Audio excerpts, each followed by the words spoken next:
down on Drill Baby Drill on his first day in office. President Donald Trump said Monday he's declaring an energy emergency, setting his promise to drill baby drill in motion with a pledge to issue a raft of executive orders aiming at boosting U.S. oil and gas production. We will be a rich nation again, and it's that liquid gold under our feet that will help to do it, he said in his inaugural address. White House officials say Trump will sign an executive order that will allow the returning president to accelerate permitting for energy projects, including pipeline and power plants. He also expected to order vast swaths of Alaska, which is rich in natural resources, opened up for energy exploration and extraction. Trump on the campaign trail said that unleashing American energy, specifically oil and gas, and reversing the Biden administration's climate rules would lower prices at the pump and be an economic boom. And for many Americans concerned about inflation, the message resonated. On Monday, flanked by CEOs of the largest tech companies, Trump said he would end the Green New Deal and cancel the electric vehicles mandate. In a statement, the White House said Trump would end leases to wind farms and withdraw once again from the Paris Climate Accord. Still, delivering on those promises may prove difficult. Economists and energy analysts told Business Insider that oil and gas prices are largely dictated by global factors outside the president's control.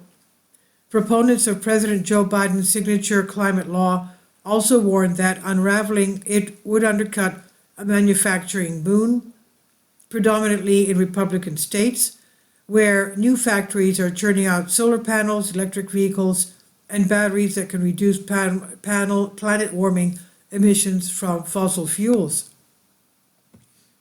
In addition to fossil fuel production, administration officials said in a statement the orders will aim to boost supplies of non-fuel minerals and that the actions will increase consumer choice for a range of manufactured products. In the United States, about 24% of oil and 11% of natural gas are produced on federal lands and waters, per industry estimates. The vast majority comes from private land owned by individuals and companies. The Biden administration has limited drilling in federal areas like the Gulf of Mexico and Alaska, and paused new permits for terminals to export gas overseas. Groups representing the fossil fuel industry, including the American Petroleum Institute, said those moves cost jobs at home and threaten global energy security. The industry also urges the United States needs more oil and gas to meet AI's skyrocketing demand for around-the-clock power. U.S. oil and gas production at record levels. ExxonMobil CEO Darren Woods suggested in November press interviews that the Trump administration would have little effect on production. The industry is already producing plenty of oil and gas, and there is not an opportunity to unleash a lot of production in the near term, he said.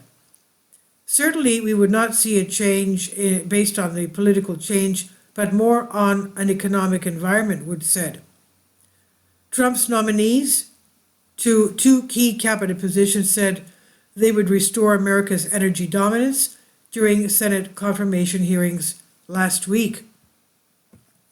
Chris Wright, Trump's nominee to lead the Energy Department, said he would back all forms of energy, including fossil fuels, nuclear power, and renewables.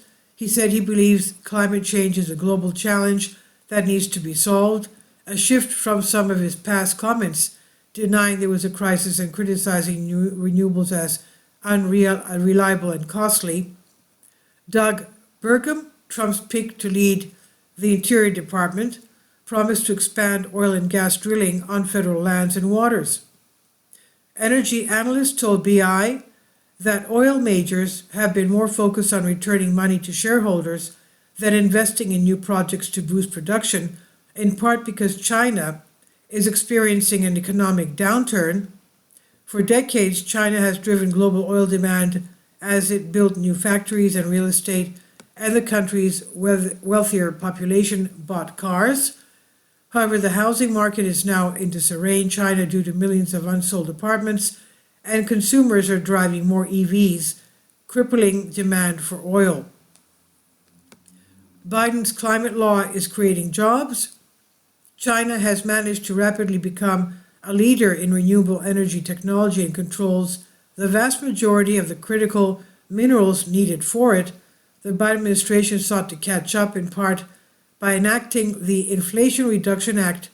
University of Pennsylvania researchers estimate that the new law would invest about $1 trillion over the next decade in developing and manufacturing technology like solar panels, wind turbines, electric cars, batteries, and nuclear power. Since the IRA was enacted in 2022, more than 1,000 manufacturing facilities and 350,000 jobs have been announced. Millions of Americans have also claimed more than $8 billion in tax breaks for solar panels, EVs, and heat pumps, which could lower their energy costs over the long term. Trump has called the law the Green New Scam and promised to terminate it. And the post-Trump doubles down on Drill Baby Drill. On his first day in office, appeared on Business Insider. This is on DNYUZ. Please leave your comments and thank you for your support.